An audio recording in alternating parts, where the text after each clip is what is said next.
తెచ్చినప్పటికీ కొనుగోలు కేంద్రం ప్రారంభించకపోవడంతో ధాన్యం మొత్తం తడిచిపోయినట్లు రైతులు ఆవేదన వ్యక్తం చేస్తున్నారు. ఎకిన్పూర్ ధాన్యం కేంద్రానికి సుమారు 200 రైతులు ధాన్యం తీసుకొస్తారు. కొనుగోలు కేంద్రం స్థాపించినప్పటి నుంచి 10 సంవత్సరాలు కావడం కలిగి ఎటువంటి సౌకర్యాలు లేకపోవడం వల్ల సమస్య మరింత బారిన పడింది. అదనంగా అకాల వర్షం కారణంగా పైనున్న పొంట పొలాల నుండి వచ్చే వర్షపు నీరు కేంద్రంలోకి ప్రవహించడం వల్ల ధాన్యం మొత్తం తడిచి మొక్కలు పుట్టడం జరిగింది. రైతులు సమస్యను తక్షణమే పరిష్కరించాలని, కేంద్రానికి అవసరమైన సౌకర్యాలు ఏర్పాటు చేయాలని ప్రభుత్వం ముందుకు రావాలని కోరుతున్నారు. కొట్ల మున్సిపల్లో జరగడం జరిగింది. నా పేరు సంపతి దశరథం.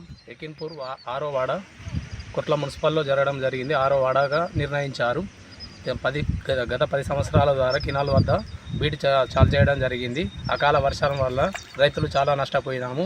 నేను కూడా నష్టపోయాను. చాలా వర్షం వల్ల వాటర్ చాలా రావడం జరుగుతుంది.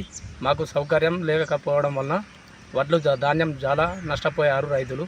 అత్యధిక మేము పోసి 10 రోజులు అవడం జరుగుతుంది. 2 వారాలు అవడం జరుగుతుంది.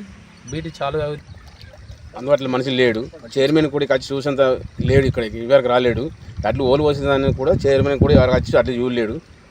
మక్కలు పోసిన విన్ని మక్కలు ఆకలి వచ్చినాయి, వడ్లు ఆకలి వచ్చినాయి, నీళ్ళు కూడా పారుతున్నాయి. ఇప్పుడు ఏ చైర్మన్ ఎవరైనా కానీ అధికారులు వచ్చి ఇక్కడ చూసిన ఏ కలెక్టర్ కూడా వచ్చి వీళ్ళు సరిగా తీసుకుంటలేరు. ఇట్లా మత్సరాలు జరుగుతున్నాయి. ప్రతి సంవత్సరం ఇట్లా జరగకుండా పోతున్నాయి. అత్తరు సూత్తురు పోదు కానీ దేనికి కూడా వీళ్ళు సౌకర్యం చేయలేరు, ఇంతవరకు చేయలేరు.